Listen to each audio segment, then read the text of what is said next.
Exit poll ഫലം UDF-നാണ് മുൻഗണന. 90 seat വരെ കിട്ടുന്നുള്ളതാണ്. ഇവിടെ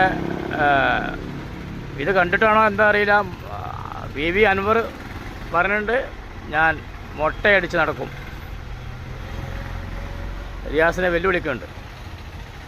സതീശനപ്പുറത്ത് പറഞ്ഞിട്ടുണ്ട് 100 സീറ്റിന് മേലെ കിട്ടില്ലെങ്കിൽ വനവാസത്തിന് പോകുന്ന കണ്ടിട്ടുണ്ട്. പിണറായി വിജയൻ പറഞ്ഞിട്ടുണ്ട് സത്യപ്രതിജ്ഞയ്ക്കുള്ള ഒരുക്കങ്ങളൊക്കെ ഒരുക്കാൻ. ഇതിലിപ്പോൾ ഏതൊക്കെ നടക്കുക? UDF ജയിക്കുമെന്നുള്ളത് പൊതുവെ പറയുന്നുണ്ടെങ്കിലും അങ്ങനെ അങ്ങോട്ട് വിശ്വസിക്കാൻ കുറച്ച് പ്രയാസമാണ്. കാരണം എക്സിറ്റ് പോൾ ഫലമല്ലേ. സത്യത്തിൽ പറയുകയാണെങ്കിൽ ഇപ്പോൾ നമുക്ക് ആവേശം കിട്ടൽ LDF ജയിക്കും ചെയ്യാം. PV അൻവർ മൊട്ടടിച്ചിട്ട് കാതിൽ കമ്പിലിട്ട് നടക്കുക, സതീശൻ വനവാസത്തിന് പോവുക, അപ്പോഴൊക്കെ ഇതിൻ്റെ ആവേശം.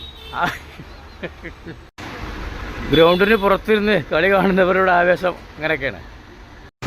ഏതായാലും LDF-ന് സമാധാനിക്കുക. കാരണം 10 കൊല്ലം ഭരിച്ചു, മാക്സിമം ഉണ്ടാക്കാനുള്ളതൊക്കെ ഉണ്ടാക്കി അവസാനത്തെ കളിക്ക് ശബരിമല വരെ